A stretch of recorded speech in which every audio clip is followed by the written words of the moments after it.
I've been listening to other brothers and sisters speak before me. I think one point that comes to my mind, I'll share with you all, is a prophetic concept as far as this issue that we're talking about today, inshallah. May Allah subhanahu wa ta'ala give her ease and comfort and reunite her with her family. Ameen Rabbil Alameen. Bismillah ar-Rahman ar-Rahim. Nahmadu wa salli ala Rasul al-Kareem, amma ba'd. Yeah. Whenever we speak about the sunnah of the Prophet ﷺ, we have many things that come to our mind. What among his sunnahs were, like what it could be things that he did, things that he thought of, things that he said, what he wore, how he all Allah had about it. All these things are we compile them as a sunnah of the Prophet ﷺ. Oftentimes we overlook one very, very important sunnah of his. You know, when one of the things that the Prophet ﷺ did before even calling people towards Allah subhanahu wa ta'ala after Islam came to him at the age of 40, was one of the Prophet's main sunnahs throughout his life was always thinking of others. Like, you know how we're always thinking of ourselves? The Prophet was the exact opposite. He was always thinking of others. He found comfort by comforting others. He found peace by helping others get peace. You know, this is another level of humanity. Of course, the Prophet was the best human being to ever walk on the face of the earth. And that's what the Prophet encouraged people. Like, okay, you want help from Allah subhanahu wa ta'ala? You want Allah to help you? I mean, we all want Allah to help us in our exams, in our family affairs, in whatever we're doing. The Prophet gave us the mandate. Wallahu fi auni al-abdi ma kana al-abdu fi auni akhi. You want Allah's help? Allah will help you so long as you're helping somebody else. So if you want to see the proportionate help of Allah subhanahu wa ta'ala with you, see in your life how many people are being helped by me at this moment. Even if we're praying salah, reading Quran, doing a dhikr, fasting. But the help of Allah is conditional based on how much we're helping others, based on this hadith. The Prophet says, you want Allah to fulfill your needs? We all have needs. That's why this topic is very important, because sometimes as a community we're said, okay, why am I talking about someone that I don't even know? Someone all the way halfway across the world, brothers and sisters in a different country. But at the end of the day, we all, selfishly, we all have needs as well. It's Allah subhanahu wa ta'ala and the Prophet speak to our selfish needs as well. Like, okay, well, think about it now. And I want to highlight this. Think about it. I have a need. I want my business to grow. I have needs of my children, my family, my home. So and we all know needs can be fulfilled only by Allah subhanahu wa ta'ala. We take means, but at the end of the day, Allah fulfills needs. Now, what are certain things that we can do in our life that will make Allah decide to fulfill our needs? Because so long as Allah decides not to fulfill our needs, whether it's my daughter, I'm looking to get her married, or my son, I'm trying to find a good match, or it's me trying to get into a certain school, these are all called haja, needs, not wants, needs. The Prophet said, من كان في حاجة أخيه كان الله في حاجته المسلم أخو المسلم لا يظلمه ولا يسلمه. As long as we are constantly in the process of trying to fulfill someone else's need or needs, Allah will constantly fulfill our needs. Today we're always so self-centered, thinking about how I can fulfill my need, and most of our needs are not being fulfilled. We should start looking into our lives and see, okay, how many people's needs are being fulfilled through me? There's so many different ways of fulfilling needs, but I'm just saying generally, من كان في حاجة أخيه كان الله في حاجته. That's why the Prophet said another hadith, Subhanallah, من نفس عن مسلم كربة من كرب الدنيا نفس الله عنه كربة من كربات يوم القيامة, or من كرب يوم القيامة. That a person who opens up a difficulty, is in the process of trying to relieve another Muslim brother or sister of some difficulty in this dunya, the way we're doing today with Dr. Hafiz Siddiq. This is prophetic. We're trying to follow a sunnah of the Prophet.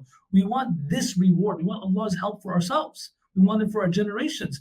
Man farraja an muslimin kurba.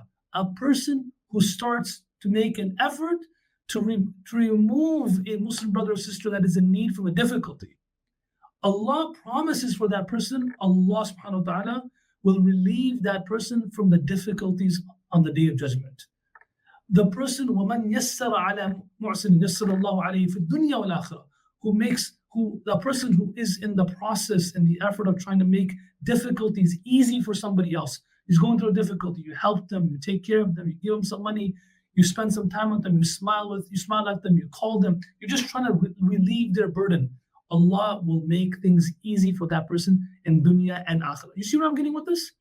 The Prophet he encouraged people to do this. A person would come to the Prophet, if someone would come to ask the Prophet for something, it comes in hadith that أنه إذا كان أتاه السائل أو صاحب الحاجة. If someone would come to the Prophet to ask him for something, the Prophet would smile and say, "Ishfa'u faltujaru." Say something good about him. Intercede on his behalf. Intercede on his behalf.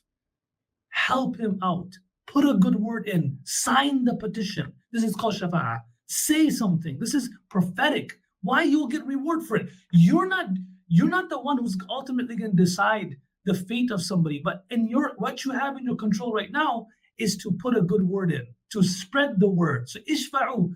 The Prophet is saying, the person is not asking you for something. The person is asking me, but I want you to get the reward by putting a good word in for that person. Ishfa'u faltujaru. Right now I'm saying this to all of us. Ishfa'u faltujaru.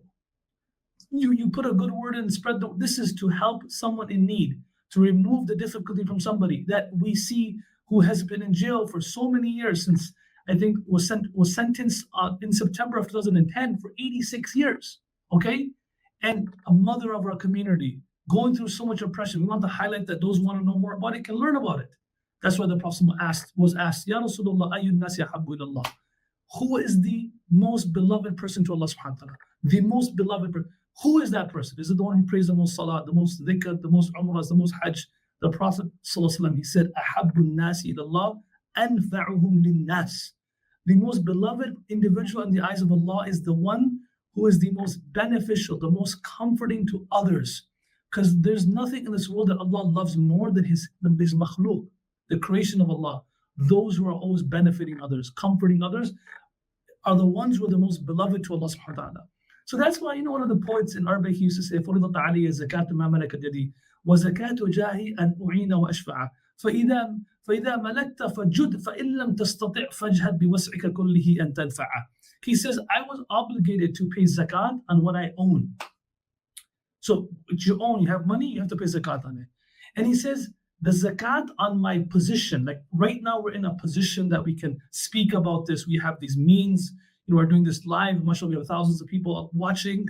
Whatever we can do, we have some sort of status that Allah has given us, some freedoms, and we should say alhamdulillah. All of us who are watching say alhamdulillah. The fact that we can hear, that we can see, that we can speak about these things, many people in the world can't even do that. So he says, now, so there has to be a zakat. Money is a ni'mah. The zakat of that is to give money. And this position that I'm in, there's a status on that there's a zakat on that as well. And he says the zakat of that is that I use it to help others and intercede on behalf of others. Because Allah is not giving me this stuff so I can just comfort myself. So he says, فَإِذَا مَلَكْتَ فَجُدْ.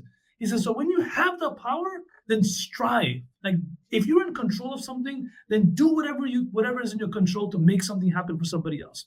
فَإِن لَمْ تَسْتَطِعْ فَاجْهَدْ بِوَسْعِكَ كُلِّهِ أَن تَنْفَعَ.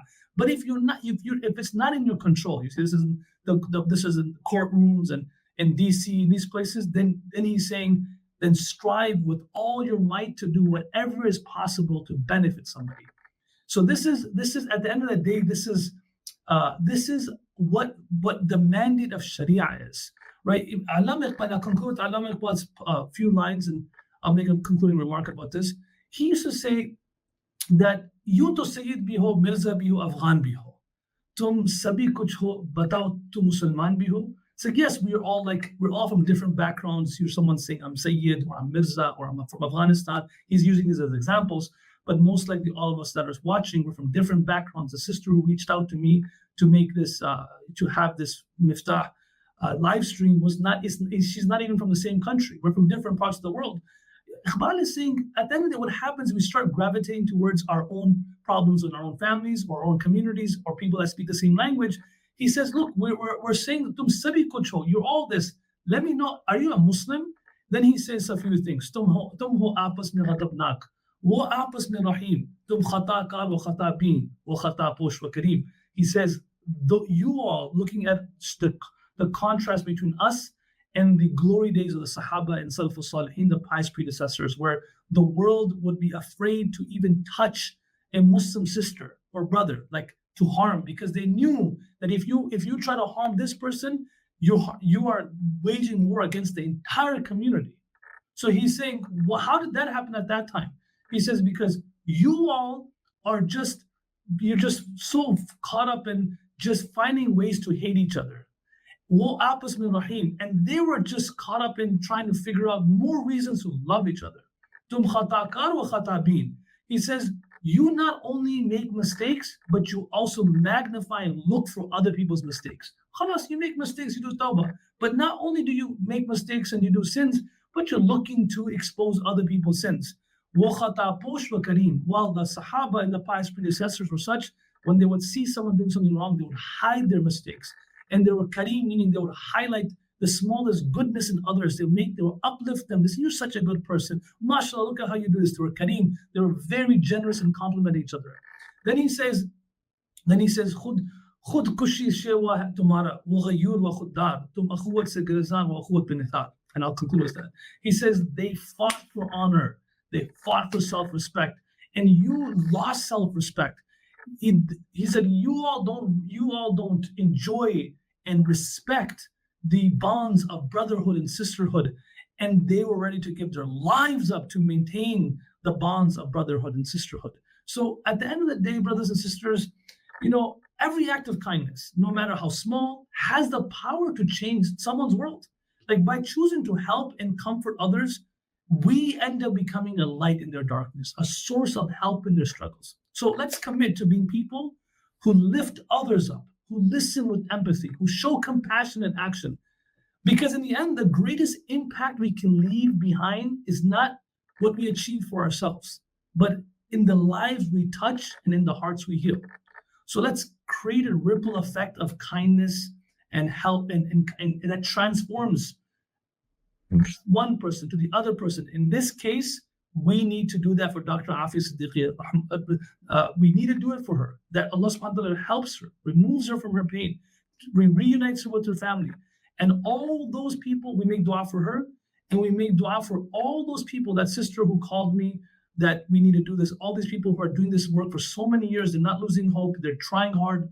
All those people are behind the scenes. May Allah bless you all. Wallahi, may Allah bless you. You're doing the work on behalf of the entire Muslim Ummah. Don't lose. I'm speaking to the volunteers, those who are making the effort. Please, you all are our pride as a Muslim community. May Allah bless you. Keep doing what you're doing. Don't lose hope. Our du'as are with you. Our tears are with you if we have any. And we're so proud that you're there supporting our sister. And inshallah, we'll reunite with her in this world, and definitely we'll be reunited with her in Akhirah with the Prophet sallallahu alaihi wasallam.